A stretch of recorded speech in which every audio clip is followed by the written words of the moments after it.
lost myself in high school. It's because I was trying to please everybody. Once all those people were gone and I was in a new environment with new girls, that's when I was like, okay, like I can be me, I can be myself. So I'm like super drunk. Mi comida, mi cara favorita. I'm like 2% Italian. Mi papá es de Venezuela y mi mamá es de Cuba, La Habana, Cuba. Mi primer idioma fue el español. You told me you thought girls were yucky. That was last year. Hey guys, welcome back to my channel. If you're new here, hi, I'm Lauren. I do ram content to my channel whenever I can. So first things first, before we begin, happy 2026. I hope you guys have a great new year. I hope you guys accomplish everything you set out to accomplish this year. So hope you all have an amazing year. Hopefully you all have an amazing 2026. Honey, what's today's date? January 7th, 2026. Look at me. I'm still writing 2025. Well, to start off this 2026, I was on TikTok and I saw a video that was talking about Daniela from Katseye.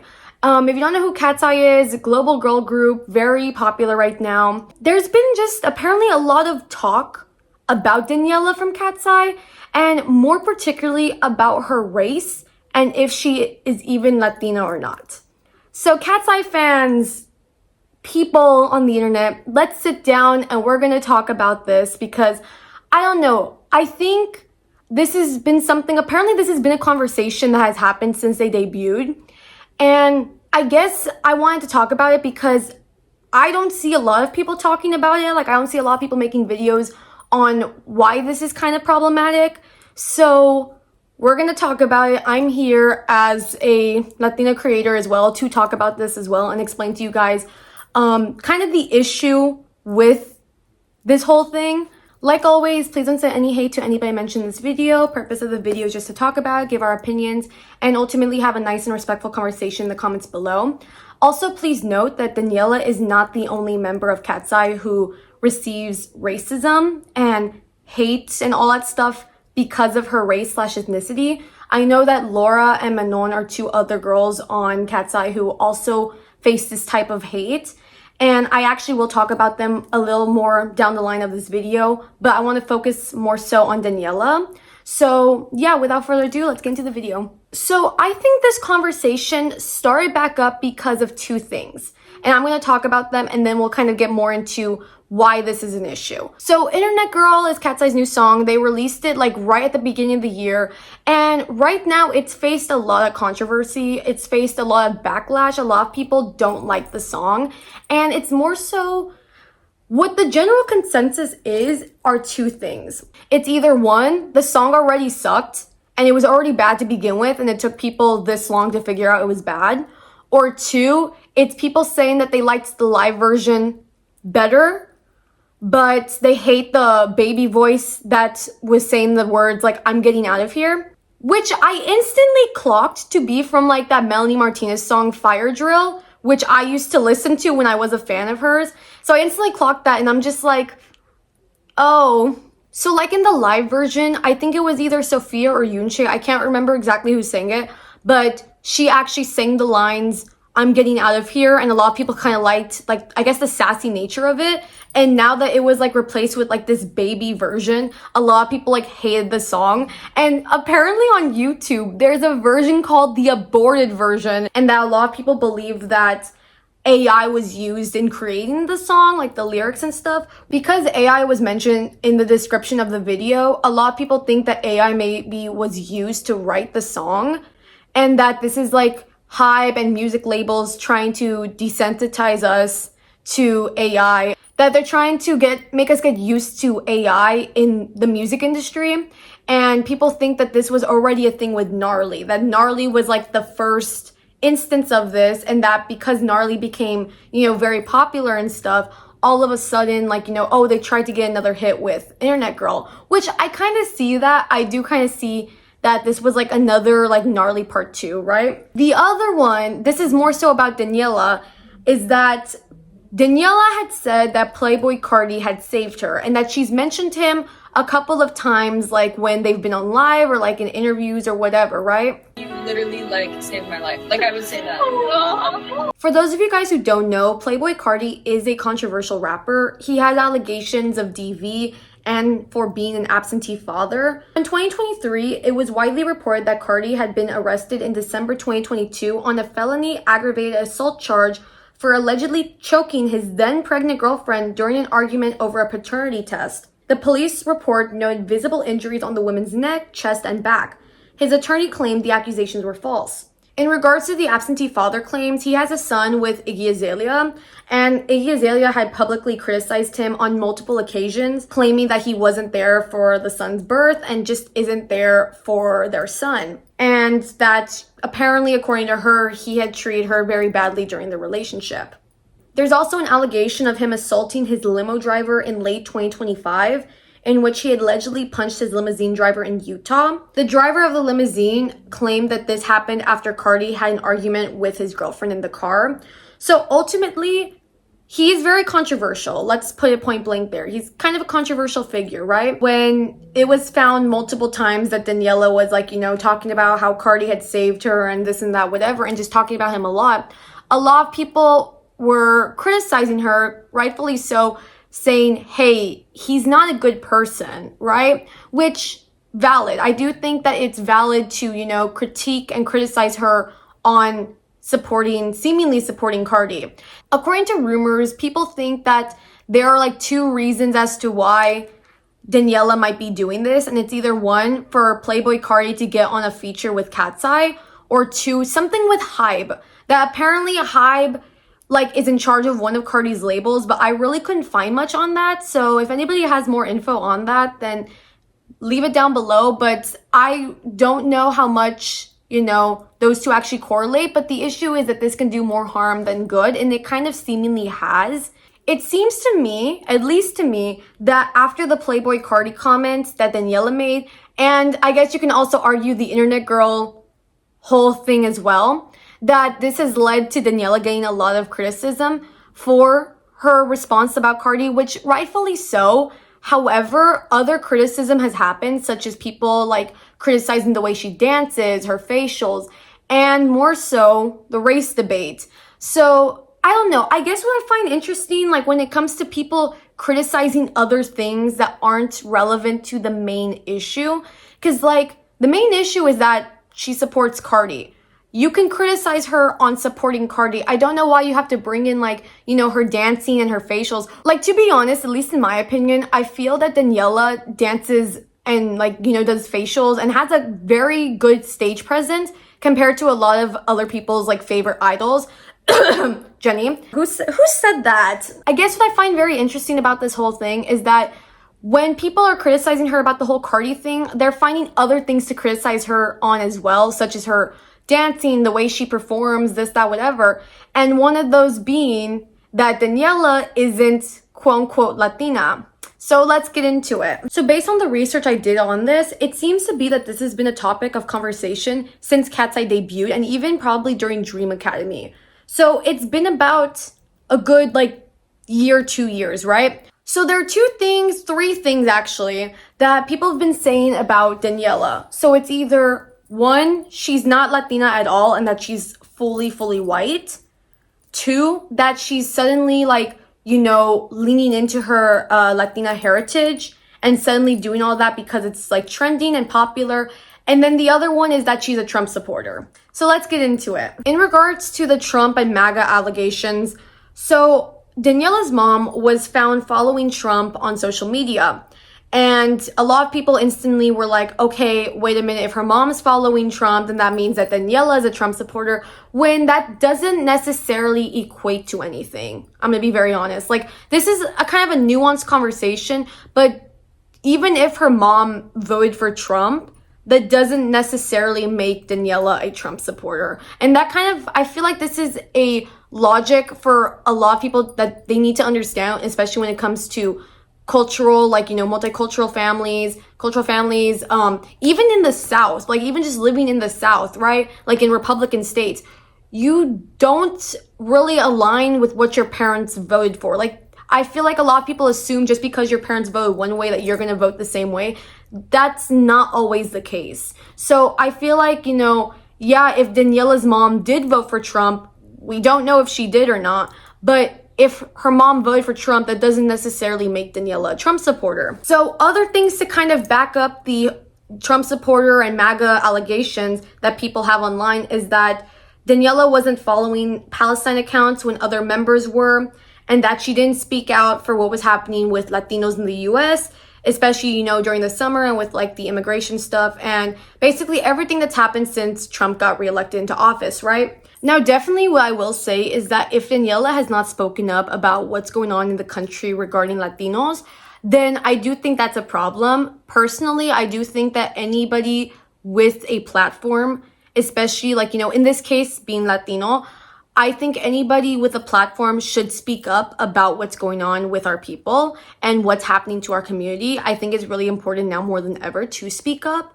And honestly, that's another reason why I wanted to bring awareness to this issue as well, because I did want to speak up about, you know, the importance of this topic kind of, and give more a bit of like insight into some of this stuff.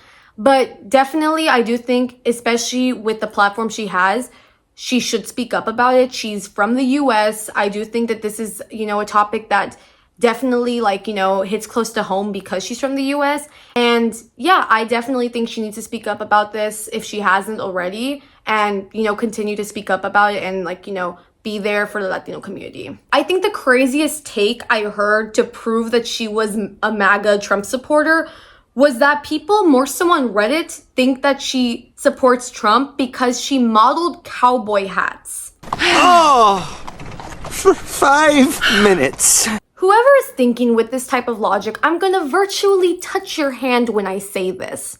Latinos created the vaquero. Like, we created cowboys. More particularly, like, Mexicans. Like, I think it traces more back to Mexican culture. Cowboys came from Mexico. The cowboy hat has mixed origins, but one of them is the sombrero. So, I don't know. I find that so funny and such a crazy take to have, that just because somebody was wearing a cowboy hat, that instantly makes them a Trump supporter. Like, chat, if you were to mosey on down to Tejas right now, and you were to go to any predominant, like, Hispanic area in Texas, which, mind you, the whole state is technically predominantly Hispanic in Texas, you are gonna see Latinos wearing cowboy hats. You're gonna see them wearing cowboy boots. You're gonna see that out there. I guess that's what I find so crazy. Just because she's wearing a cowboy hat, that does not mean that she's a MAGA Trump supporter. I think a big thing people seemingly fail to realize is that the whole cowboy thing is a big part of like Latino culture, more particularly to Mexican culture. Like, I can speak more to Mexican culture, but it's a big part of like Mexican culture at least. And I want you all to take a good look at this picture of me. Okay, so I'm wearing a cowboy hat. I want you to guess based on this picture and based on the logic I just gave you, I want you to guess who I voted for in 2024. If you said Donald Trump, then you were wrong. I voted for Harris in 2024. Cowboys aren't just a Republican thing. It's also a Latino thing. It's a pretty big Mexican thing as well. So I think people just need to realize that there is nuance also when it comes to this type of, like, I guess you could say fashion or like outfit choice as well. Like, there is a lot of nuance to that. So now going into the whole that Daniela isn't Latina, like, at all, I feel that this is like a pretty harmful narrative, to be honest, because just because she's light complected and just because her race is white, it doesn't make her any less Latina. I need some of you all to also remember this, that Latinos don't all look the same. There's a reason we're an ethnicity, and it's because you can have a different race and still be Latino. So like, you can be white and be Latino. You can be black and be Latino. That's what we call like Afro-Latino. You can be Asian and be Latino. Like, you know, anyone can be Latino literally. I feel that some people fail to realize or still don't know this by now, but we're not all the same skin color. Like, take a good look at me. What am I?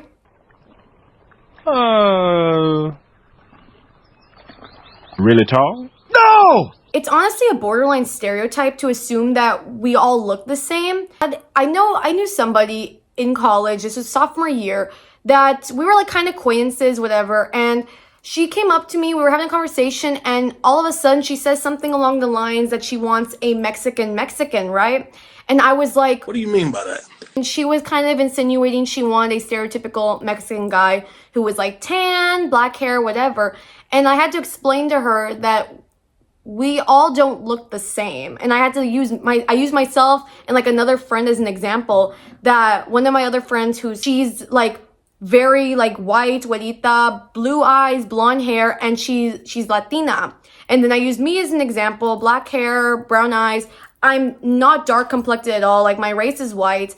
And I tell her like, you know, I'm not a dark complected Latina. Like I'm not a stereotypical Latina either, but I'm still Latina. Basically, I had explained to her, and like what I'm saying to you all now, that we all don't look the same. So I guess that's what I find very interesting about the whole Daniela is not Latina at all type of conversation that's happening, is that people are like diluting her Latina heritage and basically saying that, oh, she's not Latina at all and that she's just fully white, when you're completely erasing a part of her heritage that she obviously identifies with. And it's also kind of like, I think, a very harmful to do something like that and to like act that certain way and completely diminish her Latina heritage, especially with what's going on in the US right now with the Trump administration. I feel like some people just don't understand that that is a very harmful narrative to push. Now, one thing I do want to preface is that we do have a pretty big colorism issue within the Latino community. And one thing that I think a lot of us light complected Latinos need to acknowledge, especially if some of us haven't acknowledged it yet, is that there is privilege with being a light complected Latino. There is privilege with that. And it's noted a lot in like film and media that a lot of Latinos that are shown in film and media, a lot of them are lighter complected, and that feeds into the colorism. And then of course it ties into indigenous roots and then Spanish roots. So when Spain colonized, a lot of Spanish, like they colonized, and if you were more lighter, you had more Spanish blood. If you were more darker complected, you had more indigenous blood. And then it was a whole hierarchy. So there's been a lot of problems with colorism in the Latino community. Like it's been historically a problem. I guess what I find interesting is that people were looking at old pictures of Daniela, like when she was in high school, and that she had blonde hair and that she didn't really do like the Latina makeup or whatever people are calling it. And all of a sudden people are saying, oh my God, she had this like MAGA Republican look and all of a sudden she's this spicy Latina. And it's just, there's so much nuance with this conversation. There's so much nuance. There's so much like that needs to be addressed when it comes to all of this, because I feel like I said, there is so much harmfulness with this. So like mentioned, when Daniela was in high school, her hair was blonde, it was straight, and she didn't have as much heavy makeup as she does now. And a lot of people are assuming that a big reason why she's doing this change is because it's more profitable. Now, I do want to mention there could be like 2 or 3 reasons as to why this is happening.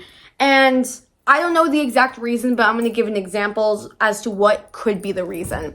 So one big reason that we see the change now is because if Daniela grew up in a predominantly white area, you have this need to want to like conform to like a more like whiteness. So you like fit in, if that makes sense. I honestly, like growing up for me, that wasn't a thing for me because I grew up in a very predominant Latino area, predominant Mexican area. So I definitely didn't feel that way where I had to like conform to look a certain way, because like we all kind of like, you know, we knew we all were Mexican, right? Like, you know, it wasn't really anything you had to like conform to, if that makes sense, like a racial conformity or whatever. And I can see that being, you know, her being like more open and all that about her ethnicity and all her heritage. I can see, especially with a multicultural group like Katseye, that she wants to embrace it more. Like Laura, for example, Laura really embraces her Indian heritage.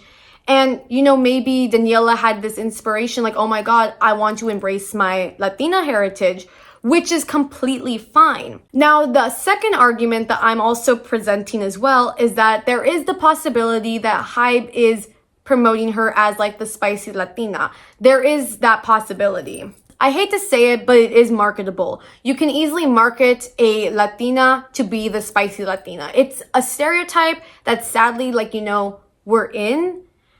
But I can see that being a possibility as well, that Hybe wants her to lean more into it as well. And like, kind of, I guess, look a certain way. But the thing is also, there's not a certain way we look, if that makes sense. I don't know. Unless it's a stereotypical way, there's not a certain way we look. So I don't know how to explain that, but I do see that as a possibility as well. And who knows, maybe two things can be true at once, that she does want to lean into it and Hybe wants her to lean into it as well, so they can reach more of a bigger audience. You know what I mean?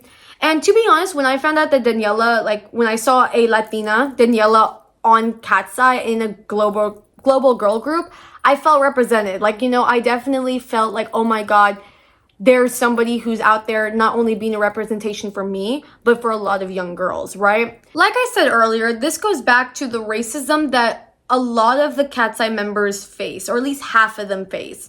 And the ones who get seemingly the most racism are Laura, Manon, and Daniela. And it's really sad because, you know, you would think a global girl group, you know, who are very, very good representation, if you ask me, for a lot of young girls and stuff, you would think that they, like, you know, would be treated at least nicely by their own fans. But no, not really. And honestly, it kind of reminds me a bit of when Fifth Harmony, you know, when they were still a group and that Normani got a lot of racist comments. And some of them were from Camila fans, and she herself was also a racist. So definitely the katseye fandom does have a lot of racism problems.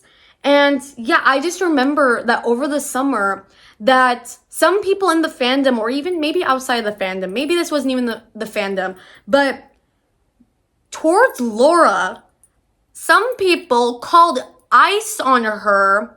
For what reason? I couldn't tell you, because I don't know why they called ice on her, because last I checked, Laura Raj is a US citizen. At this point, you know, people were doing this just because they wanted to do it. They just wanted to, like, see these girls, like, you know, have a downfall on them. And for what? What did she do in her own country, mind you, for you to call ice on her? And I guess it's very scary with the way the government is right now, especially with immigration. The way it is right now, it's very scary. So to even do that as a joke is insane.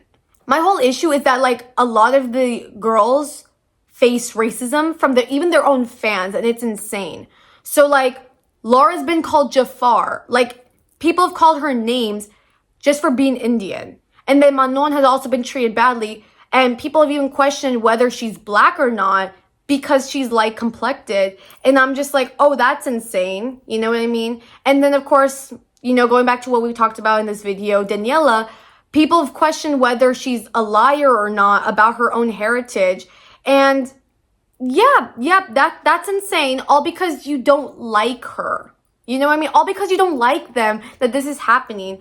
And yeah, no, I think this will conclude my video, because it's actually insanity to see that, you know, these girls who are in this girl group, who honestly, like, for Hybe to be putting together this very, you know, diverse group, it's honestly, like, you know, it was, if you ask me, it was a good thing to put together a diverse group of girls. It was really nice to see, like, a bit of representation from everybody in there.